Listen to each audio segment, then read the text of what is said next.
Welcome to this Zentangle Quickie. My name is Heather Hartwick Gladden.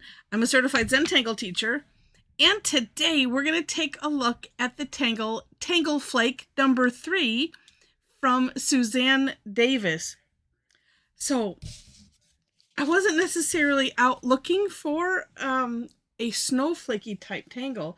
This one, you could, of course, from the name, and of course you could make it look snowflake-y, but I thought it looked kind of more celebratory. Made me think, from the 50s or something like that. I don't know why.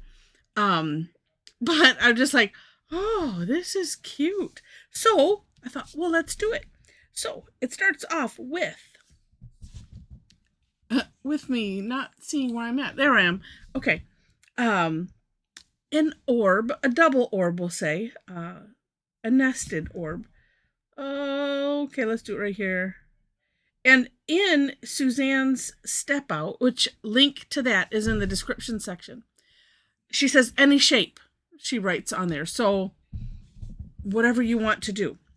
Then we're going to put some spokes, and she says random. Wait, let me get there. What did she call it exactly? Place randomly, yeah. And love that too, because then it doesn't matter how many, what length, whatever.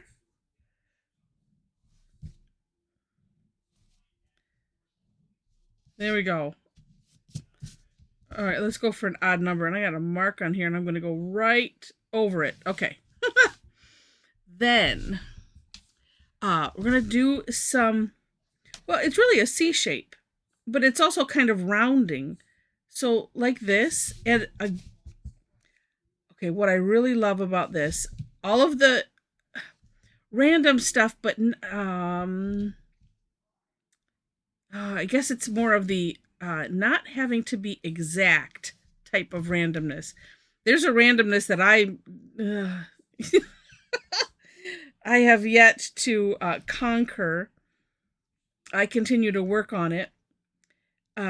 This kind of randomness I like because it exemplifies what Zentangle is, where it doesn't matter. Put this here, put this there, and, or close, and it's okay.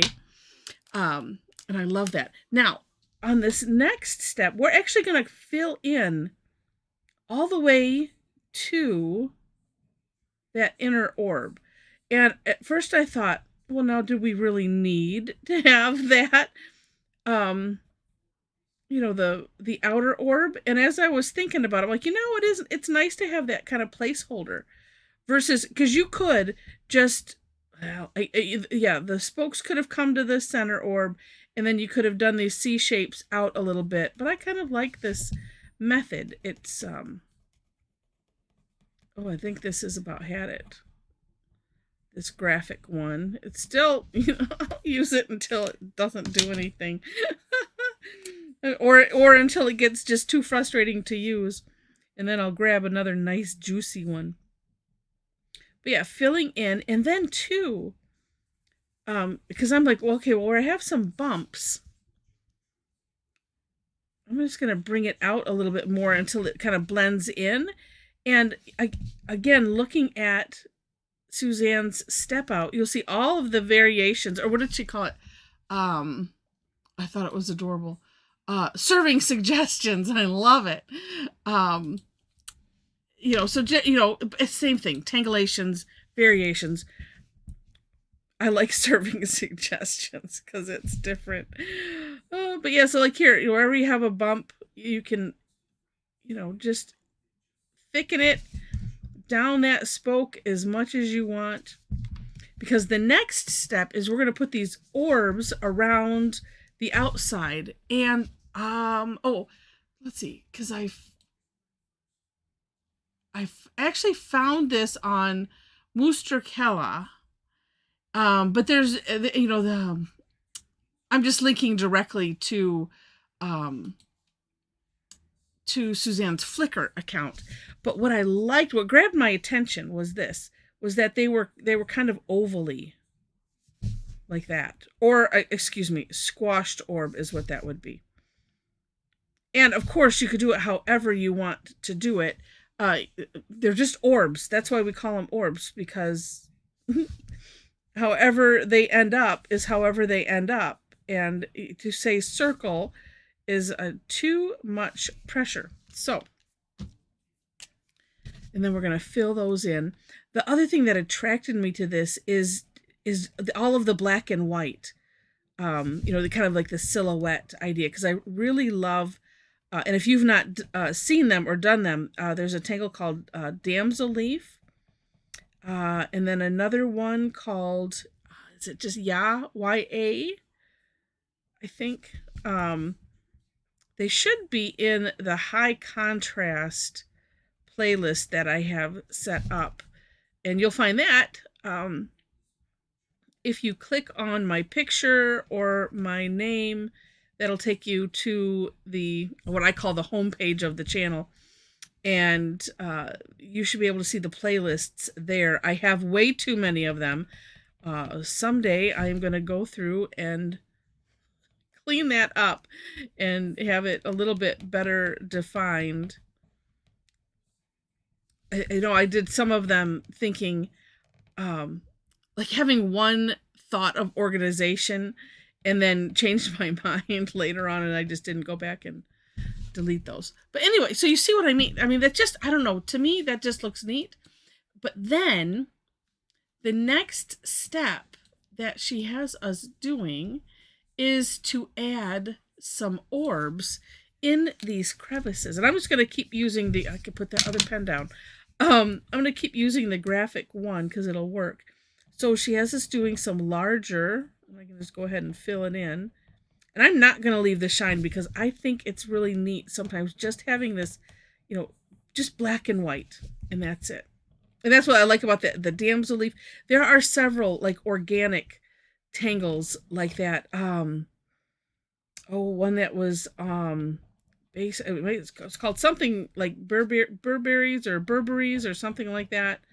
But it's just like this. It's just black and white. So neat. And like I said, that's what attracted me to it. And then an additional one. And as you'll see on Suzanne's samples, or variation ideas, serving suggestions, as she says.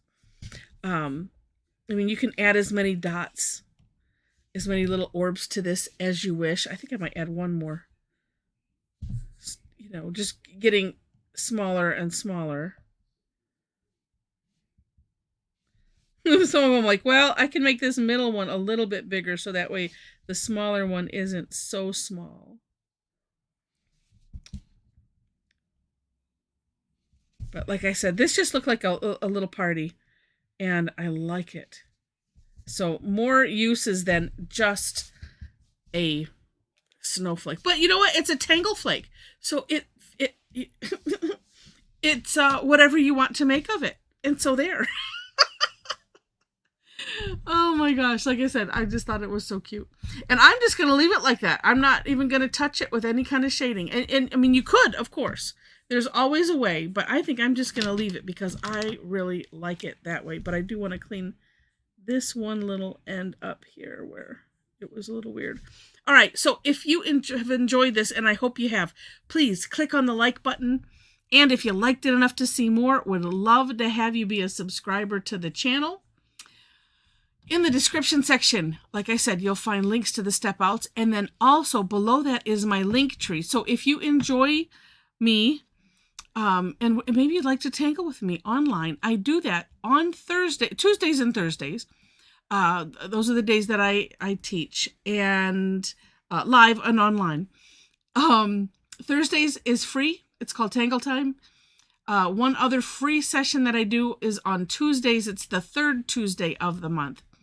And then the other Tuesdays have some sort of fee associated with the class, or it's a club member exclusive. I do have a subscription club, just by the way. So if you really, really like it, and you know that you would take at least, one class a month, maybe two, then it's going to be worthwhile. So take a look at that. All the information is there. Ways to follow me for classes, things like that. You can click on my website and follow my blog. We have a Tangle Addicts community group on Facebook. So if you happen to be there, if you click that link, there are 4 questions that you have to answer in order to gain entry. I have to say that every time because I hate clicking decline. And well, I think that's it. It's self-explanatory. So have fun with this. And thank you again so much for watching. And I wish you happy tangling.